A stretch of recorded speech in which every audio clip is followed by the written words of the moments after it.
1991 সালের পঞ্চম জাতীয় সংসদ নির্বাচনে এই আসন থেকে অর্থাৎ সেই সময়ে ঢাকা ৫, উত্তরা ও গুলশান থানা এলাকা নিয়ে গঠিত আসনটিতে নির্বাচন করেছিলেন বিএনপি চেয়ারপারসন বেগম খালেদা জিয়া। সেই নির্বাচনে তিনি ধানের শীষ প্রতীক নিয়ে ভোট পেয়েছিলেন ৭১,২৬৬, যা মোট ভোটের ৫১.৫%।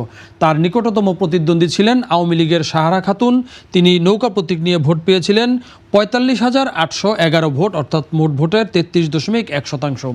সেই নির্বাচনের পর বেগম খালেদা জিয়া এই আসনটি ছেড়ে দিয়েছিলেন এবং পরবর্তীতে উপনির্বাচনে এখানে মেজর অবসরপ্রাপ্ত কামরুল ইসলাম নির্বাচিত হয়েছিলেন। করোনা বা যে কোনো ভাইরাসের এগেইনস্টে ফাইট মানি ব্যাকট্রলের লেফট রাইট।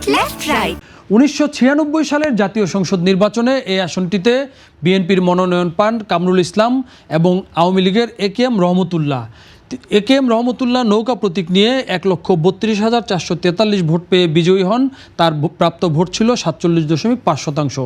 তার নিকটতম প্রতিদ্বন্দ্বী বিএনপির কামরুল ইসলাম ধানের শীষ প্রতীক নিয়ে ভোট পেয়েছিলেন ১,০৯,৩৭০। এরপর ২০০১ সালের নির্বাচনে কামরুল ইসলাম এই আসনটি পুনরুদ্ধার করেছিলেন। তিনি ধানের শীষ প্রতীক নিয়ে সেবার ভোট পেয়েছিলেন ২,১১,৪৪০, যা মোট ভোটের ৫৪%। এবং একেএম রহমতুল্লাহ আওয়ামী লীগের নৌকা প্রতীকের প্রার্থী, তার নিকটতম প্রতিদ্বন্দ্বী ছিলেন। তিনি ভোট পেয়েছিলেন ১,৬৬,৮৩২, যা মোট ভোটের ৪২.৬%।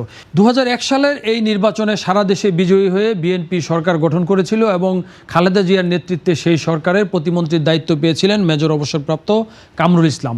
২০০৮ সালে এসে এই আসনটিকে বিভক্ত করা হয়, অর্থাৎ উত্তরা এবং গুলশান নিয়ে গঠিত ঢাকা ৫ আসনটিকে ভেঙে ঢাকা ১১ আসন করা হয় এবং এই আসনের সেবার প্রতিদ্বন্দ্বিতা করেন আওয়ামী লীগের একেএম রহমতুল্লাহ এবং বিএনপির এম.এ. কাইয়ুম। একেএম রহমতুল্লাহ নৌকা প্রতীক নিয়ে ১,৬৫,৫৪৯ ভোট পেয়ে নির্বাচিত হন। তার প্রাপ্ত ভোট ছিল ৬৩.৩%। বিএনপির এম.এ. কাইয়ুম ধানের শীষ প্রতীক নিয়ে ভোট পেয়েছিলেন ৮৯,৮০০, মোট ভোটের ৩৪.৩%।